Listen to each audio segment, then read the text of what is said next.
Hello, folks. Today I'd like to talk to you about a subject that I've wanted to talk about for some time: America becoming a socialist country. And is that something you'd like to hear me talk about? Of course you do. So let's jump right into this. Now, I totally recognize that the statement that I just made is likely to pull the hair trigger of all the right wing nationalists out there. I just asked to let me speak my piece before you start looking for a fucking tree to hang me from.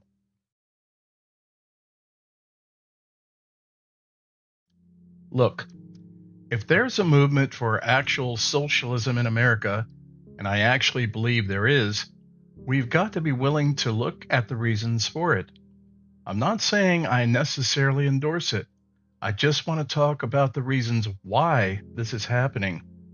Now, before I actually get going into the reasons why this is happening, and I feel what I'm about to say will give some very compelling reasons for it, I want to state my ideas on why I think America stands about as much chance as a snowball in hell of it happening, at least in the very near future.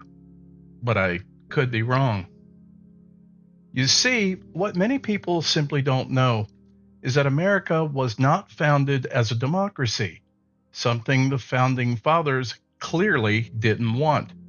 It was founded as a constitutional republic, hence the famous words that Benjamin Franklin supposedly stated when asked, "What kind of government do we have, Mr. Franklin?"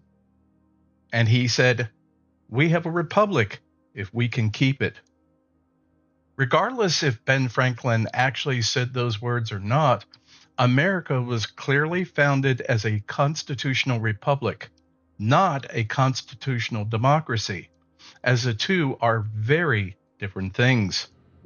When you ask virtually anyone in America today, they will tell you, usually without hesitation, that we live in a democracy, not knowing, due to endless propaganda throughout their entire lives, that that is simply not true.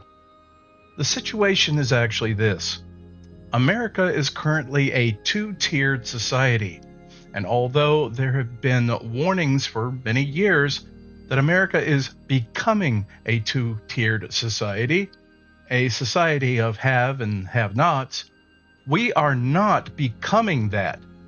That fucking horse left the stable a long time ago. We are, right now, a two-tiered society, a society of have and have-nots.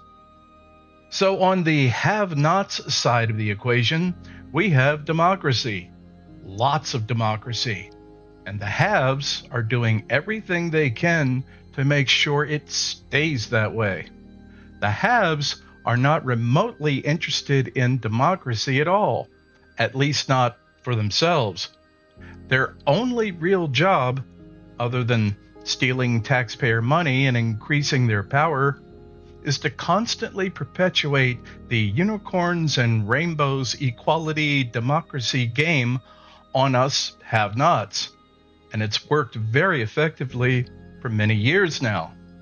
The problem for them, though, is that no matter how hard the endless democracy propaganda machine has worked to convert otherwise good, decent, and intelligent citizens into dull, degenerate, and idiotic work drones, that machine is beginning to fail, and fail big time, because people are smarter than the propaganda machine. They're waking up to the fact that their leaders have no interest in fulfilling what's known as the social contract, the contract of fairness between the government and the governed. Or, in simpler terms, the people are finally waking up to the fact that not only are they being fucked, but they know who is fucking them. So here's the part where I tell you why it's very unlikely we're going to see a socialist revolution anytime soon. First off, let's call the haves by their more proper name, plutocrats, which is a relatively small group of hyper-rich folks that ultimately control governments and societies. That, of course, means owning the means of controlling those societies: the police, the National Guard, and the military. So the have-nots live in a democracy created by the plutocrats for the direct benefit of, drumroll please, the plutocrats. Have you ever wondered, for example, why it's now become standard practice to surround protesters, doesn't matter if it's even only around 20 fucking 90-year-old geriatric patients, with government thugs with clubs and guns, under the guise, of course, as being necessary for the protesters' safety? Its real purpose, of course, the majority of the time, is simply to demonstrate intimidation and force, a not-so-subtle reminder that yes, you can stand around with signs, paint yourself up in bizarre colors, or dress in bizarre costumes, and bang on fucking bongos all day. But anything other than that, and you will either be arrested, tasered, tear-gassed, clubbed, or fucking shot. How's that reality of what you call democracy sitting with you? What? You say you don't like that? Well, fortunately for you, my disenfranchised friend, your representatives are all more than happy to give you a quarter. I know this is old, going back to when we actually had payphones, so you can go call someone who gives a fuck. And just so you know, I actually remember when many people could gather and peacefully protest without the need for safety from armed thugs. So in very short, that's why you shouldn't expect a socialist revolution anytime soon. At least not yet. Yet if my observations and a hell of a lot of historical knowledge agrees with me, I do feel that unless there is an absolute radical change, a radical improvement in people's livability standards right now, a revolution of some form, whether it's socialist or not, is absolutely inevitable. Here's how I see the most likely scenario going down. As greater and greater numbers of people become poorer and poorer, not even being able to afford the most basic standards of living, and masses of people become more and more desperate, the peaceful protest game is definitely going to turn violent. People will tolerate a lot of hardship, but when something threatens their children, when their kids begin starving, people become radicalized and start doing crazy shit real fucking quick.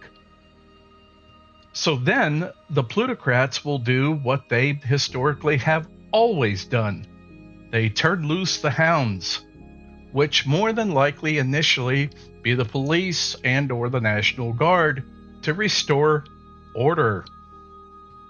But as the people's living conditions still get worse and worse, when placating the hypnotized consumer masses with bread and circuses no longer works, the disorder will ramp up to the next level.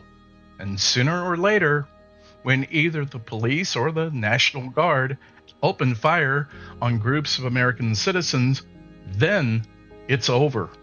All pretense of the plutocrats' democratic values will be gone, and all of their asses will be trying to escape on their private jets and or military escort, or any way they can, like rats from a sinking ship, like Nazis fleeing to Argentina.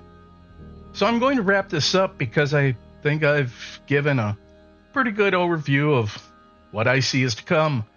No reasonable person wants a revolution, but unfortunately, our leaders' insistence on repeating the same circumstances, which historically leads up to one, will produce the same result. We should consider that having just celebrated America's founding 250 years ago. Of course, I absolutely invite you to send me your thoughts via my website link in the YouTube description below. So, if you found this episode informative or entertaining, please consider subscribing. And if you just want to reach out to me with whatever's on your mind, you can do so by clicking on my contact link in the description below. Until next time, this is Ernest, and that's all I've got for today.